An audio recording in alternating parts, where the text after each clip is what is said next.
Hazmat 17, confirmed residential structure fire. 2 vehicles on fire in the garage. One is an EV. We're starting hazmat. Perimeter is complete on the first floor. No extension, light smoke. We do have a red in the garage.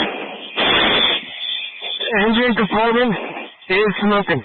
At 7:40 a.m. on Wednesday, January 10th, South Metro received a 911 call from a resident on South Mobile Street in Centennial reporting their garage on fire.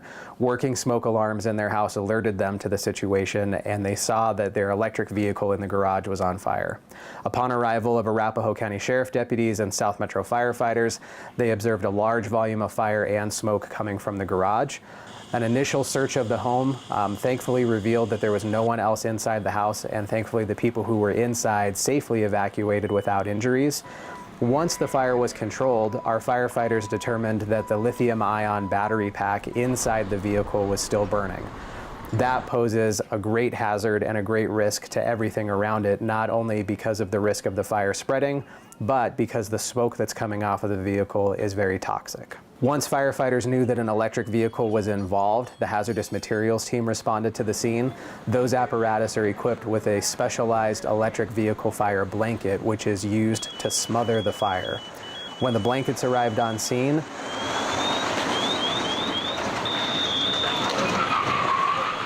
a South Metro Fire Rescue pickup truck was used to pull the burning electric vehicle out of the garage and onto the driveway where it was safer and there was less of a risk of the house catching on fire as well. Under the protection of a charged hose line, our firefighters in their full protective equipment and respiratory safety equipment applied that blanket. An electric vehicle blanket is carried on each of our hazardous materials units. There's one that's stationed in Cherry Hills Village, one in Highlands Ranch. So geographically, they can reach across our fire district in a very quick manner. Those blankets cost anywhere between $3,000 and $5,000, and the one that we are using here at South Metro weighs 62 pounds.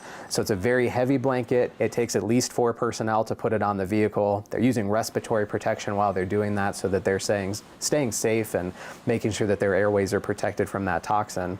And the blanket itself is really just being used to suppress the ability for oxygen to get to the fire so that the fire cannot free burn. Once the blanket is applied, the scene is relatively safe, and at that point our responders can take the time that they need to make sure that everything inside of the house is okay, that there was no fire extension, and then work on removing those vehicles. 2 blankets were used at this incident really out of an abundance of caution. Fire investigators determined that the red vehicle that you see in the video is where the fire originated, and that is an electric vehicle. The second vehicle in the garage is a hybrid, meaning it does have a lithium-ion battery pack in it. Since that vehicle did sustain damage in this fire, out of an abundance of caution, our firefighters used the same protocol, covered it with the blanket, and took it to a safe location. Our biggest fear is that a fire could be smoldering undetected, and after the firefighters leave, a fire in the garage could occur again. So out of an abundance of caution, that vehicle was removed as well, and both blankets were used. Something that was used for the first time at South Metro and something new to our community members was seeing a procession involving law enforcement leading the way, with electric vehicles on a tow truck covered in this blanket and somewhat smoking as they drove down the road with a fire department escort. The fire truck escorted those tow trucks to make sure that if there was a mishap with the blanket and a fire occurred on the roadway, they would be able to suppress that fire and call additional resources as needed. Thankfully, this plan worked as we thought it would, and the tow trucks got to the salvage yard safely without incident, and that's exactly what we trained for.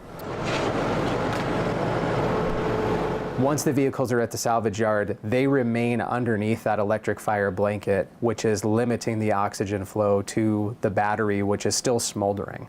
The idea is that it's preventing a fire from spreading and it's preventing open burning, and eventually that battery pack will cool down to the point that the fire will just be extinguished.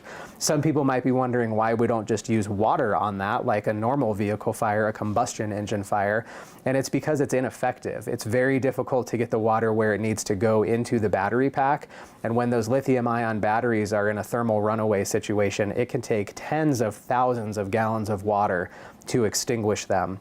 Even in that case, if it does extinguish them, now we've created a bigger hazardous materials incident with the runoff water. There's also a risk that even after water has been applied and successfully suppressed the fire in that moment, that those batteries will reignite later. So the safest thing that we can possibly do, take the vehicle away from anything that could possibly burn and where it could hurt someone, and leave it under that blanket until it's cool enough and the fire is 100% out. South Metro knew that we needed to take a different approach to these fires so that we could be more effective. All firefighters at South Metro went through a very robust training program on how to respond to lithium-ion battery fires, how to identify those, and know that our hazardous materials response team will respond as well. Those individuals are the subject matter experts at South Metro who are on duty every day. They carry these blankets with them so that they are prepared to come in and utilize those when the worst happens. Last year, South Metro Fire Rescue purchased this version of the electric vehicle fire blanket and began training on it because we saw this emerging hazard that has evolved in the country, not only with electric vehicles, but electric mobility devices that have lithium-ion batteries, and then certainly all of the small devices that many of us are carrying in our pockets or use in our homes. So realizing that threat and seeing how other fire departments were having these challenges where water wasn't being effective to extinguish the fires, South Metro knew that we needed to take a different approach to these fires so that we could be more effective. We certainly don't want to create undue panic when we're presenting that an electric vehicle fire occurred, and it obviously looks very scary. What we recommend is always following the manufacturer-specific instructions on how to store the devices, the batteries, the vehicles, and how to charge them appropriately using only manufacturer-approved charging cables. We also recommend that people stay home when they are charging those devices. So we don't want someone to plug a lithium-ion battery into the charger and then leave, and there's nobody there to detect a problem if a problem occurs. The other thing we want people to know is not to block one of their exit paths out of the home with an electric device that's charging. What we've seen in other areas of the country are electric scooters or mobility devices that are placed in a hallway, and if a fire occurs while it's charging, it becomes impassable for a person to move past that and safely exit out of their home. So what we really encourage people to do is always be present, only be charging it to manufacturer specifications, and make sure that the exit paths are not blocked. And of course, not only just with electric vehicle fires, lithium-ion battery fires, but residential fires are the most common fires that South Metro respond to. And we encourage our community members to make sure when they watch this video, the next thing they should do is check and make sure that they have working smoke alarms in their home.